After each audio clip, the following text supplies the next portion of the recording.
আসসালামু আলাইকুম রহমতুল্লাহ বরকাত। যে আরেকবারই তো আসছি, ওনারাও হিন্দু। তো খবর দিচ্ছে, আমার বাসায় যে খবর দিচ্ছে এরা যে এখানে অসহায় আছে, তো আপনারা কি আমাদের দিবেন নাকি?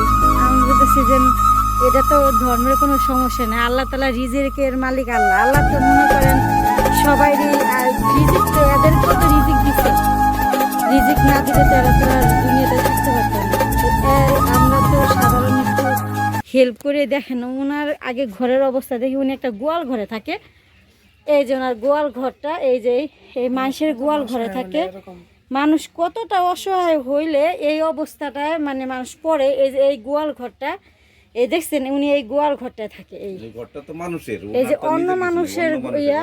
আর এই যে এখানে এই যে উনি শুয়ে আছে, ওনার শরীরের তেমন একটা ভালো না অবস্থা, এই দেখছেন। তো আপনারা যারা বিত্তবান লোক আছেন বাংলাদেশের ভিতরে বাহিরের ভাই বোনদের বিশেষ করে অনুরোধ জানাচ্ছি। আর আমরা এই টাকাটা মূলত যারা বিছানায় পড়ে আছে তাদেরকে দিয়ে আপনারা বলতে পারবেন। আপনারা মনে করেন মনে একটা প্রশ্ন থাকতে পারে যে শুধু বিছানায় পড়া রুগীদের টাকা, লোকদের টাকা দেয়। হ্যাঁ, আমরা ওরা মানে বিছানা যারা পড়ে থাকে এদেরকেই দেই, খুঁজে খুঁজে বের করে এদেরকে দেই। কেন এরা একদম নিঃস্ব, এরা তো চলে ফিরে কিছু খাইতে পারে না। কিছু মানুষ যদি চলতে পারে তাহলে মানুষের কাছে যায় দুই একটা চাইতে পারে যে আমারে দেন। তো এরা তো বিছানা থেকে উঠতেই পারে না, তো এরা কীভাবে চাবে? এর জন্য আমি এরকম লোক খুঁজে খুঁজে দিতেছি। তো ইনশাল্লাহ আপনারা সাহায্যের হাত বাড়াবেন। তো আপনাদের কাছে এই আবেদন, আর আমার চ্যানেলটা বেশি বেশি করে শেয়ার দেন, সাপোর্ট করেন। আর এই দেখছেন কি ভাই, একটু এদিকে চাপেন দিদি, ওনার ভালো করে দেখাই। এই যে দেখছেন ওনার ওনার শরীরের অবস্থা। এই যে উনি এই গোয়াল ঘরটার ভিতরে থাকে। তো সবাই বেশি বেশি করে শেয়ার দেন, সাপোর্ট করেন। তো দেখি ওনার সঙ্গে একটু কথা বলি।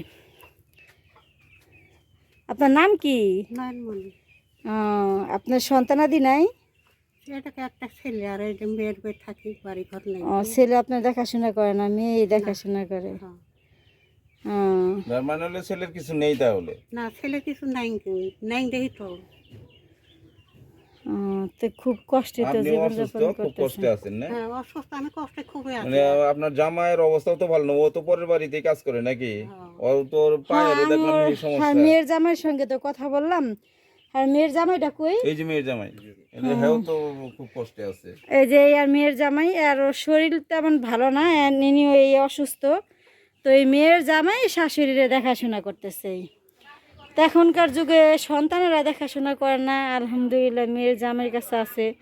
কিন্তু মেয়ের জামাই তো তেমন একটা চলাফেরা করতে পারে না, ওরও তো কিচ্ছু না, মানুষের বাড়িতে থাকে। ওরাও মানুষের বাড়িতেই থাকে। ওরাও মানুষের বাড়িতে থাকে। কারণ আমি ওদেরকে চিনি, মানে ওদের আমাদের পার্শ্ববর্তী এলাকা, এদের এখানে আসা যাওয়া আছে। ওরা আমার এখানে যায় কাজ কাম করে দেয়, আমারই কাজ কাম করে, আমার এখানে কাজ কাম করে ওরা। এই জন্যই আমি ওদেরকে চিনি। ওদের থাকার জায়গাও নাই এখানে, আর আগে যারা থাকতো এখন ওরা চলে গেছে।